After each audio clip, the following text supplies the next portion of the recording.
은퇴가 끝이 아니라 다시 시작이라면? 정년 전에 은퇴하면 여유롭고 남은 인생을 내 마음대로 누릴 줄 알았어요.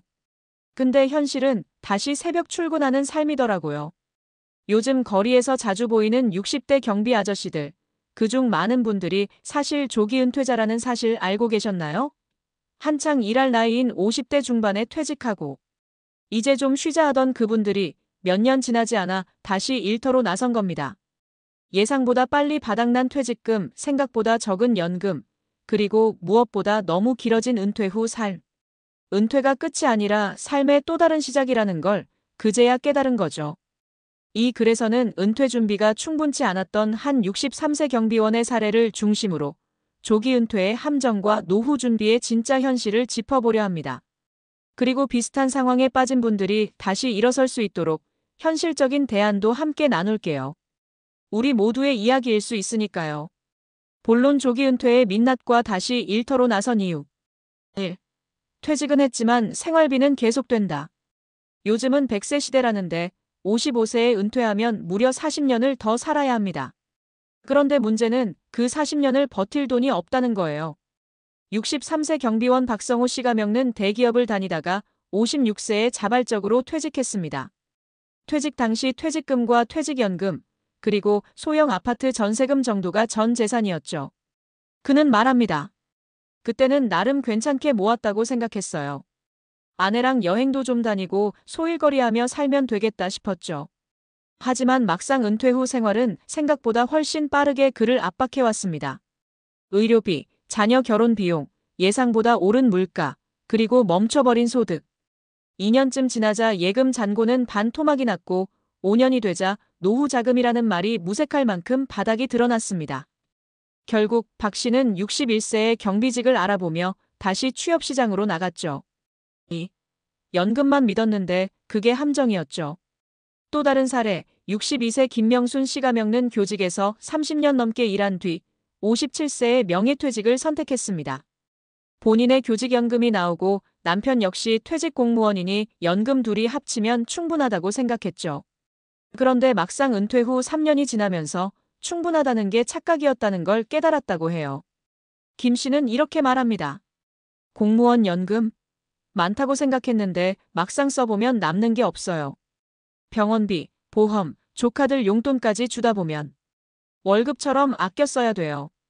그게 무슨 여유인가요? 게다가 자녀 교육비, 주택 유지비 등은 연금만으로 감당이 안 되었고 김 씨는 60세 무렵부터 경비교대 아르바이트를 시작했어요. 처음엔 창피했지만 지금은 생활비를 충당하기 위한 어쩔 수 없는 선택이었다고 털어놓습니다. 3. 조기 은퇴의 또 다른 그림자 사회적 단절. 경제적 이유 외에도 조기 은퇴자들이 다시 일터를 찾는 중요한 이유가 있습니다. 바로 소속감과 자존감이에요. 59세의 IT 회사에서 조기 퇴직한 장현수 씨가 겪는 은퇴 후 우울증을 앓기도 했습니다. 하루 종일 집에서 할 일이 없고 마땅한 취미도 없었거든요. 친구들 모임에도 나가기 어색했고 사회에서 밀려났다는 자괴감이 컸다고 해요. 그는 결국 지인의 소개로 오피스 빌딩 경비직에 취업하면서 다시 활력을 되찾기 시작했죠. 돈도 돈이지만 매일 출근하고 인사하고 사람들과 부대끼는 그게 살맛이에요. 은퇴 후 삶은 경제적 문제뿐 아니라 심리적 사회적 외로움과 싸움이라는 걸 이 사례는 보여줍니다. 결론 안정된 은퇴를 위해 필요한 3가지. 조기 은퇴가 실패로 이어지는 걸 막으려면 단순한 퇴직금 계산이 아니라 장기적이고 다면적인 계획이 필요합니다. 다음 3가지는 반드시 기억해야 합니다. 1. 은퇴 시점보다 은퇴 기간을 먼저 계산하라. 많은 분들이 언제 퇴직할지만 고민하지 그 후 몇 년을 버텨야 하는지는 계산하지 않습니다.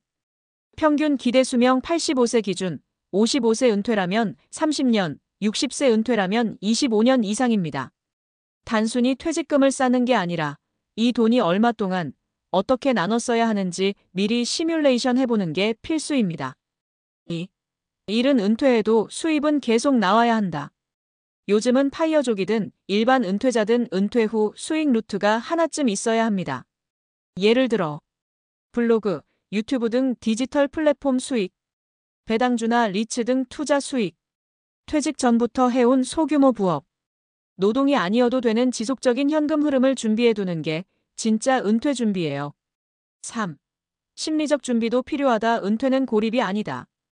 퇴직 후 가장 힘든 건 할 일이 없다는 공허감, 그리고 사회에서의 소외감입니다. 그걸 메꿀 취미, 커뮤니티, 일거리를 미리 준비해 두세요. 소일거리라도 좋고 봉사활동도 좋습니다. 퇴직 후에도 내가 누군가에게 필요하다는 감각, 그게 삶의 원동력입니다. 마무리하며 은퇴는 선택이 아니라 전략입니다. 많은 사람들이 퇴직하면 좀 쉬고 싶다고 말하지만 현실은 그보다 훨씬 복잡합니다. 충분한 준비 없이 맞이하는 은퇴는 또 다른 노동의 시작이 될 수도 있어요. 63세 경비 아저씨의 이야기, 남의 일 같지 않죠? 이제는 퇴직이 끝이 아닌 또 다른 출발선이라는 걸 인정하고 지금부터라도 내 은퇴 후 삶을 위한 전략을 하나씩 세워야 할 때입니다. 돈도, 건강도, 관계도. 하나라도 부족하면 위태로워지는 게 은퇴 후 삶입니다. 그러니 지금 당신이 40대든 50대든 아직 기회는 있어요. 이 나이에 다시 일해야 하다니 라는 말이 나오지 않도록 오늘부터라도 현실적인 은퇴 설계를 시작해보세요. 이 나이에 다시 일한다고요? 63세 경비 아저씨의 한숨, 남의 일이 아니죠. 특히 50대 중반에서 60대 초반 분들, 이 시기를 어떻게 보내느냐에 따라 앞으로의 30년 인생이 완전히 달라지거든요. 일조기 은퇴 선택인가 착각인가? 많은 분들이 55세쯤 되면 이런 생각을 하세요. 나 이제 그만두고 쉬어야겠다. 몸도 힘들고 회사도 재미없고. 그 마음 너무나 이해됩니다. 저도 수많은 고객들을 만나면서 똑같은 얘기를 들어요. 그런데 문제는 쉬고 나서가 아니라 쉬고 난 뒤에 벌어질 일을 충분히 생각하지 않았다는 겁니다. 사실 은퇴는 단순한 퇴사가 아닙니다. 그동안 자동으로 들어오던 월급이 0원이 되는 순간이죠. 그때부터는 갖고 있는 돈으로 버텨야 하는데 문제는 우리가 그 돈을 너무 쉽게 소비한다는 데 있어요. 이 퇴직금 몇 년 못 가요. 예를 들어볼게요. 대기업 부장으로 퇴직한 분이 3억 퇴직금을 받았다고 해요. 듣기엔 꽤 많죠? 하지만 3억으로 30년을 산다면 1년에 1천만 원, 한 달에 약 83만 원입니다. 이게 생활비, 병원비, 경조사비 다 포함된다고 생각해 보세요. 아찔하죠? 그래서 퇴직금은 보너스가 아니라 앞으로 몇십 년을 버틸 생존 자금입니다. 저는 늘 말씀드려요. 퇴직금은 쓰는 게 아니라 굴려야 합니다. 안전한 금융상품이든 임대수익이든 배당이든 간에 이 돈이 또 다른 돈을 벌게 만들어야 해요. 그래야 진짜 은퇴 생활이 가능한 겁니다. 사연금만으로 살 수 있나요? 은퇴하면 다들 국민연금, 퇴직연금 있으니 괜찮겠지 하시는데요.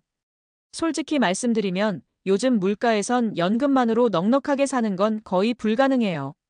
국민연금 수령액이 평균 얼마인지 아세요? 2024년 기준으로 약 60만 원 수준이에요. 물론 오래 일하셨거나 공무원 연금 등 다른 연금이 있는 분들은 조금 낮지만 그래도 100만 150만 원 사이가 대부분입니다. 그럼 이 돈으로 뭘 할 수 있을까요? 혼자 살면 어느 정도 가능하겠지만 부부 기준으론 생활비로도 빠듯합니다. 더구나 아플 수도 있고 부모님 부양이나 자녀 지원 같은 예상 밖 지출은 언제든 생기니까요. 사내가 할 일은 없다? 그건 착각이에요. 63세 경비 아저씨 이야기, 단순히 돈이 부족해서 다시 일하는 건 아닙니다. 물론 생계가 1순위지만 자존감과 소속감, 그리고 사회적 연결도 중요한 이유예요. 많은 분들이 은퇴 후 며칠간은 이제 자유다 하고 좋아하세요. 그런데 시간이 지나면 너무나 똑같은 말씀이 나옵니다. 하루 종일 아무 할 일 없고 말 한마디 안 하는 날도 많아요. 나한테는 더 이상 사회가 필요 없나 싶더라고요. 그래서 저는 꼭 강조합니다. 퇴직 후에도 할 일은 반드시 있어야 한다고요. 돈이 안 되더라도 좋습니다. 꾸준히 갈 수 있는 동호회, 일주일에 한두 번 하는 봉사활동, 아니면 동네 도서관이라도요. 사람과 연결되어 있어야 사는 느낌이 나는 거예요. 오은퇴 후 필요한 3가지 전략. 자, 이제 정말 중요한 얘기입니다. 은퇴 후 삶을 안정적으로 이어가기 위해선 3가지 자산을 반드시 준비해야 합니다. 경제자산 최소 2개의 소득 루트.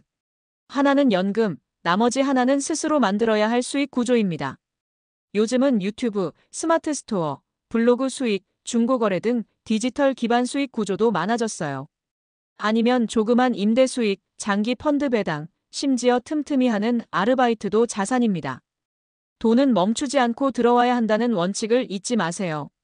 관계 자산 혼자 살지 마세요. 은퇴 후 자녀들도 바쁘고 부부도 각자 생활이 생기면 외롭기 쉬워요. 그래서 은퇴 전부터 관계를 유지할 커뮤니티를 꼭 확보하세요.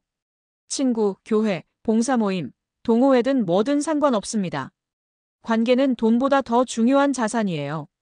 사람이 외로우면 돈이 있어도 무너집니다. 건강자산병원비는 연금보다 셉니다. 은퇴 후 가장 큰 지출이 바로 의료비예요.